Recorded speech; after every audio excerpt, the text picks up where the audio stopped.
Hi everyone, welcome back to pragmatic trading and investment.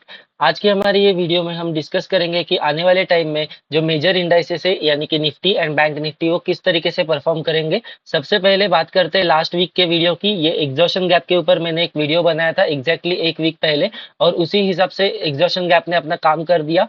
ये थी हमारी एग्जॉशन गैप निफ्टी में, और इसके बाद एक शार्प सेलिंग आएगी। इतनी शार्प आएगी ये एक्सपेक्टेड नहीं था, शायद 2-3 दिन में वो स्प्लिट होके उतने लेवल्स तक आ जाएंगे ये मैंने सोचा था, लेकिन कहीं ना कहीं जो एग्जॉशन गैप है उसने अपना काम पूरी तरीके से कर दिया।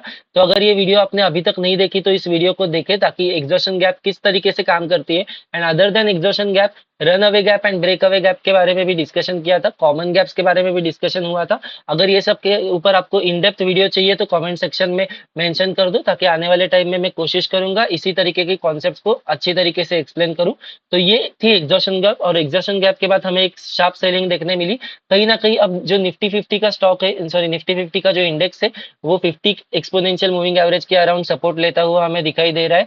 ये तब तक बेरिश है जब तक ये अपना ऑल टाइम हाई, क्योंकि इसके बीच में कुछ रेजिस्टेंस एरिया है ही नहीं, तो जब तक ये अपना ऑल टाइम हाई या एटलीस्ट ये पूरा एरिया और ये गैप जब तक फिल नहीं होती तब तक हम निफ्टी में बुलिश नहीं जा सकते। अभी भी वो साइडवेज टू बेरिश ही निफ्टी दिखाई दे रहा है। अगर ये वाला एरिया कट होता है और अगर इसके नीचे एक पूरी कैंडल बन जाती है तो हमारा जो नेक्स्ट टारगेट है वो क्या होगा, यानी कि 23,850 पकड़ लो। अगर 23,850 के नीचे एक पूरी बेरिश कैंडल, मैं कोई डोजी या इस तरीके की कैंडल की बात नहीं कर रहा हूँ, हैमर जैसे कैंडल की बात नहीं कर रहा हूँ, पूरी इस तरीके की कोई बेरिश कैंडल हमें दिखती है मारूबोजू टाइप्स, तो हमारा जो नेक्स्ट टारगेट है that will be 100 exponential moving average, यानी कि 23,350। लेकिन एज ऑफ नाउ ऐसा होने के चांसेस मुझे पर्सनली कम लग रहे हैं। यहाँ पे निफ्टी जो है वो सपोर्ट लेता हुआ नजर आ रहा है।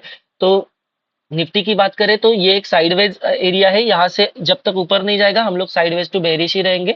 और मोस्ट प्रोबेबली, क्योंकि अगर हम इस निफ्टी का थोड़ा सा हिस्ट्री में देखेंगे तो यहीं पे इलेक्शन डे और उसके ठीक कुछ वीक्स पहले ये 100 एक्सपोनेंशियल एवरेज पे सपोर्ट लेके ही ऊपर आया है। तो अब पूरी उम्मीद की जा सकती है कि यहाँ पे 50 एक्सपोनेंशियल मूविंग एवरेज पे निफ्टी बाउंस बैक ले और इससे अपनी जो अप ट्रेंड है उसे फिर एक बार कंटिन्यू करे। ये इस समय बोलना काफी डेंजरस हो सकता है, लेकिन मेरा एनालिसिस ये है कि इसी के आसपास यही एरिया के अराउंड निफ्टी की करेक्शन पूरी हो सकती है। लेट्स सी एक्चुअल मार्केट में क्या होता है। तो बात करेंगे बैंक निफ्टी की। बैंक निफ्टी में भी as expected 50 exponential moving average से एक सपोर्ट लेता हुआ नजर आया, लेकिन अनफॉर्चुनेटली बैंक निफ्टी ने 50 का एक्सपोनेंशियल एवरेज यहाँ पे कट कर दिया। तो इसका जो ठीक नेक्स्ट सपोर्ट था that is 100 exponential moving average. तो फिलहाल बैंक निफ्टी में 50 और 100 के बीच में ज्यादा डिफरेंस था नहीं, तो यही एरिया के अराउंड अपनी करेक्शन होपफुली ये खत्म कर दे। क्यों? क्योंकि बैंक निफ्टी की भी सेम स्टोरी है। अगर आप डेली चार्ट पे देखोगे तो यहाँ पे यानी कि फेब के मंथ में और फेब एंड मार्च के अराउंड इसने 200 एक्सपोनेंशियल मूविंग एवरेज पे सपोर्ट लिया था। उसके बाद इसने 100 पे भी यहाँ पे इलेक्शंस के ठीक पहले एक मंथ पहले यहाँ पे सपोर्ट लेता हुआ नजर आया। ये वाली कैंडल्स को मैं इग्नोर करूंगा क्योंकि ये इलेक्शन डे की कैंडल थी। निफ्टी में भी यही है, इस कैंडल को हम इग्नोर कर सकते हैं क्योंकि ये इलेक्शन के जो रिजल्ट थे 4 जून उसकी वोलेटिलिटी थी। तो ऐसी वाली कैंडल्स को इग्नोर करना ही ठीक है, क्योंकि ये नॉर्मल सी नहीं बता रहा है।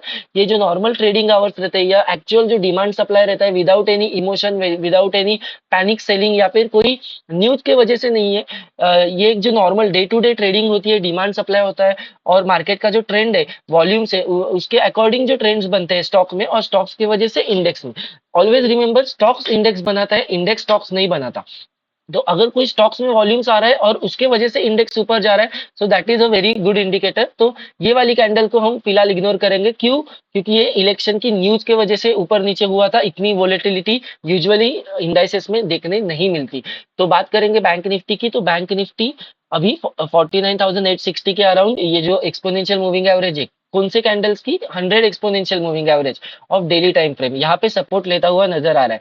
तो जब तक ये पूरा एरिया कट ना हो, क्यों? क्योंकि सपोर्ट एंड रेजिस्टेंस का ये एक एरिया है, यानी कि इसके ठीक नीचे अगर कोई bearish candle, heavy marubozu, red colour की मारूबोजू हमें दिखती है बेरिश, देन हमारा नेक्स्ट टारगेट क्या होगा? 48,200, 300 what ever, that is daily time frame का 200 एक्सपोनेंशियल मूविंग एवरेज। लेकिन एज ऑफ नाउ यहाँ पे हमें सपोर्ट मिलता हुआ नजर आ रहा है। तो हम अगर बात करेंगे अभी इसकी फिबोनाची रिट्रेसमेंट, कभी भी कोई स्टॉक अगर ऊपर से नीचे गिर रहा है या कंटिन्यूअसली डाउन ट्रेंड में है और वहां से एक बाउंस ले रहा है, या फिर जैसे अभी ये कि अप ट्रेंड में है और एक करेक्शन कर रहा है, तो वो करेक्शन कहाँ तक एक्सटेंड की जा सकती है ये जानने के लिए हम लोग फिबोनाची रिट्रेसमेंट का कॉन्सेप्ट यूज करते हैं। तो जैसे ही मैं ये फिबोनाची यहाँ पे प्लेस करता हूँ, तो वी कैन सी कि यही एरिया जो है ये यहाँ पे 61% की रिट्रेसमेंट है, यानी कि ये जो बॉटम लगा था दिस इज एग्जैक्टली अराउंड 61%।